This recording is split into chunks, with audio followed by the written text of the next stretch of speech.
मऊ, लुसलुशीत आणि जाळीदार इडली आणि तेही रेशनच्या तांदूळापासून कशा बनवायच्या, आज आपण ते पाहणार आहोत. नमस्कार, मी अनिशा. अनिशाच किचनमध्ये तुम्हा सर्वांचं खूप खूप स्वागत आहे. आज आपण रेशनच्या तांदूळापासून मऊ जाळीदार इडली कशी बनवायची आणि तेही परफेक्ट प्रमाणात आज पाहणार आहोत. इथे मी 3 ग्लास रेशनचे तांदूळ घेतलेले आहेत. 3 ग्लास तांदळासाठी इथे आपण 1 ग्लास उडदाची डाळ घेतलेली आहे. तुम्ही कोणत्याही वाटीचं प्रमाण घेऊ शकतात. फक्त इथे आपल्याला 3:1 हे प्रमाण वापरायचं आहे. हे डाळ आणि तांदूळ आपण 3 ते 4 वेळा चांगले चोळून धुवून घेणार आहोत. तुम्ही पाहू शकता ह्या तांदळाचं किती पांढरं असं पाणी निघालेलं आहे आणि हे रेशनचे तांदूळ आहेत, त्याच्यामुळे आपण याला चांगलं धुवून घेणार आहोत. तुम्ही इडलीसाठी जो तांदूळ मिळतो ना, तेही वापरू शकता. इथे मी 3 ते 4 वेळा तांदूळ आणि डाळ धुवून घेतलेली आहे. त्यानंतर आता आपण यामध्ये भरपूर असं पाणी टाकून ही डाळ आणि तांदूळ 6 ते 7 तासासाठी भिजायला ठेवणार आहोत. इथे मी तुम्ही पाहू शकता तांदळाचं भांडं देखील बदललेलं आहे. यासाठी आता आपण 1 चमचा मेथीदाणे घेणार आहोत. ते आपण डाळीमध्ये टाकून घेणार आहोत. मेथीदाण्यामुळे आपलं इडलीचं पीठ छान फर्मेंट होतं.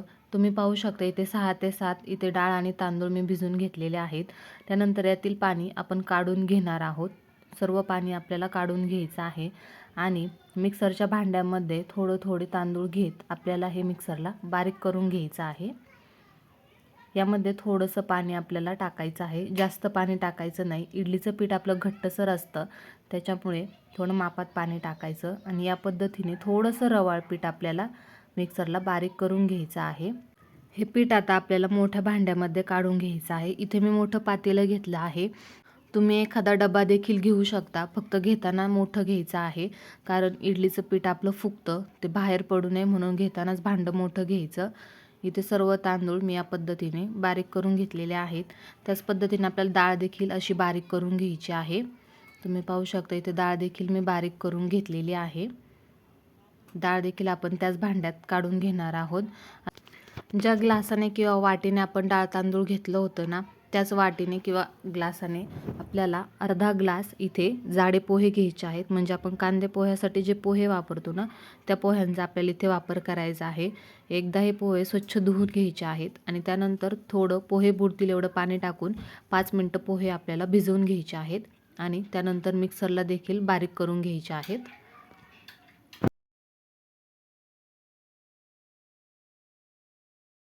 पोहे देखील इथे मी बारीक करून घेतलेले आहेत. आता त्याच भांड्यामध्ये आपण हे पोहे काढून घेणार आहोत. हे सर्व साहित्य आपण एकत्रच मिक्स करून घेणार आहोत. त्यासाठीच आपल्याला मोठं भांडं घ्यायचं आहे. मिक्सरच्या भांड्यामध्ये थोडंसं पाणी टाकून ते फिरून देखील ते मी यामध्ये टाकून घेतलेलं आहे आणि आता आपल्याला हे सर्व व्यवस्थित 5 मिनटं मिक्स करून घ्यायचं आहे. पिठाची कन्सिस्टन्सी आपल्याला याच पद्धतीने ठेवायची आहे. खूप पातळ किंवा घट्ट ठेवायची नाही आहे आणि त्यानंतर यावर झाकण ठेवून आपण रात्रभर फर्मेंट करायला ठेवणार आहोत हे पीठ. तुम्ही पाहू शकता सकाळी जेव्हा मी झाकण काढलं तेव्हा पीठ किती छान पद्धतीने आपलं फर्मेंट झालेलं आहे. आपल्या पिठाला छान अशी जाळी आलेली आहे. आता हलक्या हाताने हे पीठ आपण मिक्स करून घेणार आहोत. तुमचं पीठ जर या पद्धतीने फर्मेंट झालं ना, तर तुम्हाला इडलीसाठी सोडा किंवा इनो वापरायची गरज पडत नाही. इडली छान फुगते आणि मऊ लुसलुशीत तयार होते. आता आपण याच पिठाच्या इडल्या करून घेणार आहोत. जेवढं पीठ लागतं तेवढं पीठ इथे मी घेतलेलं आहे आणि त्यामध्ये आता आपण चवीनुसार मीठ टाकून घेणार आहोत.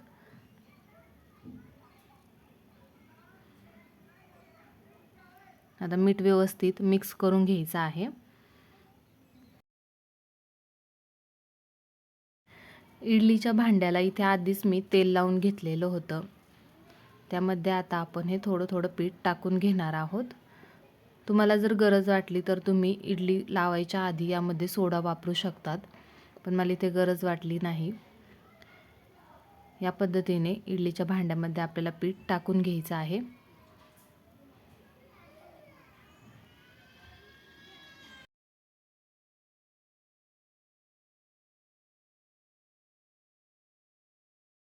इथे पाणी देखील उकळण्यासाठी मी आधीच ठेवलं होतं. पाण्याला उकळी आली का इडलीचे भांडे आपण यामध्ये ठेवून देणार आहोत. खालच्या भांड्याचे होल ज्या ठिकाणी असतील त्याच्यावरती आपल्याला वरच्या भांड्याची इडली ठेवायची आहे, म्हणजे प्रत्येक इडलीला आपली व्यवस्थित वाफ लागते.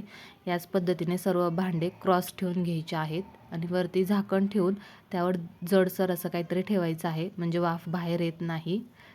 15 मिनटे फुल गॅसवर आपण ही इडली करून घेणार आहोत. 15 मिनटानंतर गॅस बंद करून आपण एकदा चेक करून घेणार आहोत. तुम्ही पाहू शकता एका इडलीमध्ये मी चाकू घातलेला आहे. ते चाकू एकदम क्लीन आलेला आहे, म्हणजे आपली इडली शिजलेली आहे. गॅस बंद करून हे सर्व भांडे आपण आता बाहेर काढून घेणार आहोत. 5 मिनटे हे भांडे मी गार करून घेतलेले आहेत आणि त्यानंतर इडली काढून घेतलेली आहे. तुम्ही पाहू शकता किती सहज ही इडली आपली निघालेली आहे आणि तितकीच आतून जाळीदार देखील झालेली आहे. तुम्ही नक्की या पद्धतीने इडली तयार करून पहा. हा व्हिडिओ तुम्हाला कसा वाटला ते मला कमेंट करून नक्की सांगा. व्हिडिओ आवडला असेल तर लाईक आणि शेअर करा. चॅनलला जर अजून सबस्क्राईब केलेलं नसेल तर सबस्क्राईब नक्की करा.